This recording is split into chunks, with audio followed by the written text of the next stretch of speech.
This video mga kadags ay ituturo ko kayo sa Kisoksa or sa accommodation ko dito sa Gimcheon, South Korea. So watch the video. Bago muna, intro muna tayo.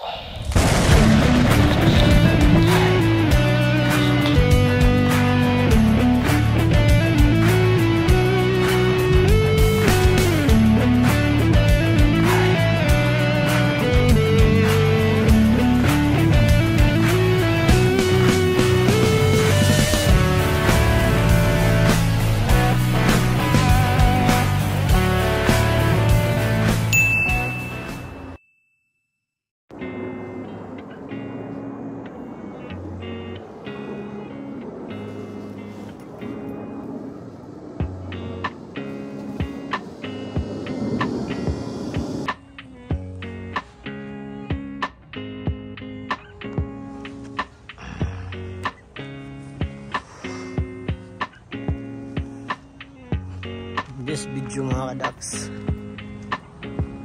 ay tuturo ko kayo sa aking Kisoksa.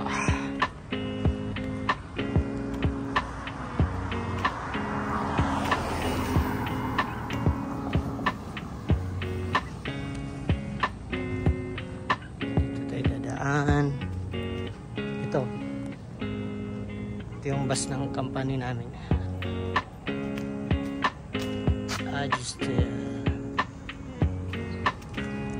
Uwi na ako sa aking Kisoksa.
Sa mga nagtatanong dyan kung paano maipasa ang exam, ang gagawin nyo lang is mag-aral lang mabuti, mag-research, at saka unang-una dapat aralin nyo muna magsulat at magbasa ng Hangukmal or Hangul. Kasi paano nyo may papasa ang exam kung hindi kayo marunong magbasa at magsulat, diba? So anyway, dito pala sa Kisoksa ko, ako lang yung nakatira sa room ko. Lagyan muna tayo. Alright mga kadags, pasok na tayo dito sa Kisoksa. Ayan.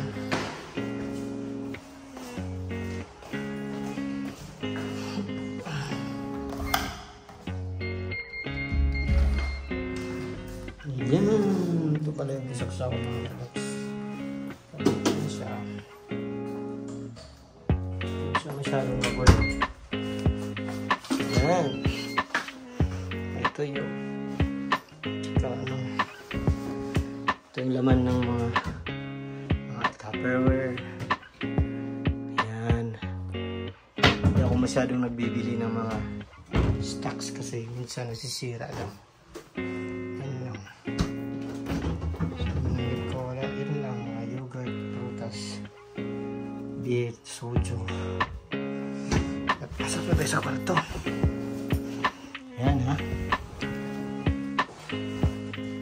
Yan lang kasimple.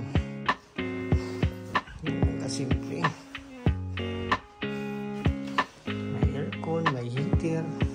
Nilalagyan ko ng itom kasi pag yung ganito, kasi pag nagjo-duty ako night shift tapos natulog ako sa umaga. Pag maliwanag, mahirap matulog. Mahirap matulog pag umaga. Yan. Para natin buksan makasira yung yung tabil-tabil. Ano natin to? Yan. Tapos maliligaw. Yan, Dax. Yan mga ka-Dax, ha. Kasi kabinet, Bali, mag-performance na pala ako dito sa company, sa adjuster. Sawa na yung sumabot ng 4 months. Kasi sobrang hirap at nakakapagod na trabaho. Ito nga pala yung banyo ko. Oh, diba? Carry.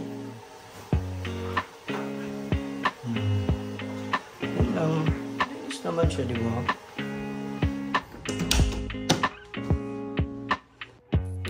Nagtatanong kung free ba yung kisapsa. Dito sa company namin ay free naman. Pero iwan ko lang sa ibang company. Pero kadalasan sa mga company may bayad. Monthly is 200 to 300,000. Medyo mahal. Sa ibang katanungan, comment down below na lang sa video na to at saka sasagutin natin sa susunod natin na video mga ka-Dax. Thank you and God bless.